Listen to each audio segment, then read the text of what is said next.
Hello everybody and welcome to another Twilight Zone retro review. Today it is Season 1, Episode 16, The Hitch-Hiker, written by Rod Serling and starring Inger Stevens as Nan Adams. And right away I have to say that this is a good episode, and it's very nice to see a female lead in this episode, as we've had very few so far in the Twilight Zone, and in the first season there's just not a lot, period. So that's a plus. Okay. Anyway, this episode starts out with our main character. It's explained in the narration that she's on vacation, and we see her pulled over on the side of the road as supposedly she was going really fast, and the service station man tells her she's lucky that all she needs is a new tire and not a hearse, which is foreshadowing for some of the spoilers in this episode.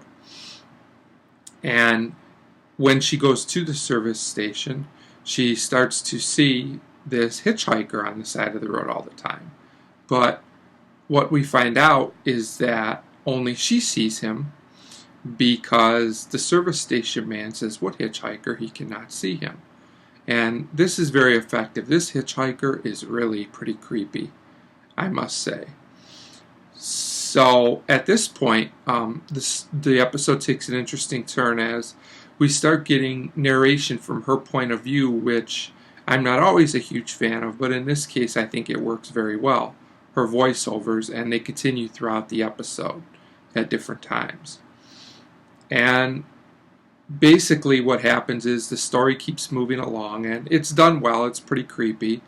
And we get to a scene where she is stopped for some construction. A man tells her she'll have to wait a minute. So she says fine, and the hitchhiker actually comes up next to her car.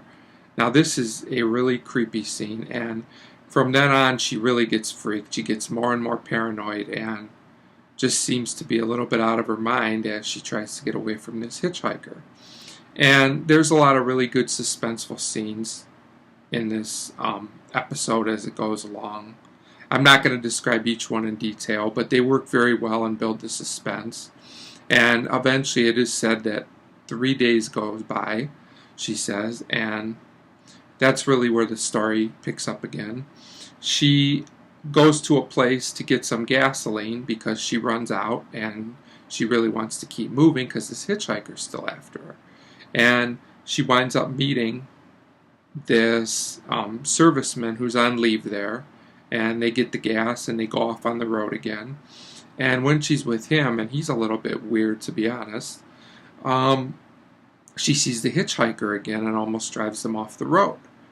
He starts thinking she might be a little bit out there, and he wants to leave. She begs him not to leave because obviously she doesn't want to be alone. He winds up leaving anyway.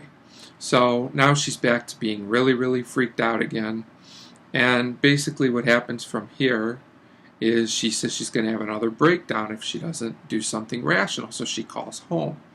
Well, it turns out when she calls home that her mother had a nervous breakdown because her daughter passed away, which is her, Nan Adams. So at this point she figures out or finds out or realizes that she was already killed 6 days ago in the crash that happened before the episode even began. And now she realizes what has happened. She says she has no more fear. When she gets back in her car, the hitchhiker is there again, and now she realizes what his purpose is to show her what has already happened to her. So kind of an odd ending. Now this episode has a lot of goods, and it has a few little issues here and there. First of all, the atmosphere is really creepy throughout, which is really good. I like how the scenes build on each other. The acting is solid by Inger Stevens, and the rest of the cast is fine for what they have to do. It just works overall. I will say that this is another one of those episodes that's not quite as strong on a rewatch. I've seen it a couple times, and it didn't quite have the same impact all the way through. But I will say that the ending still leaves an impact even the second or third time you watch it.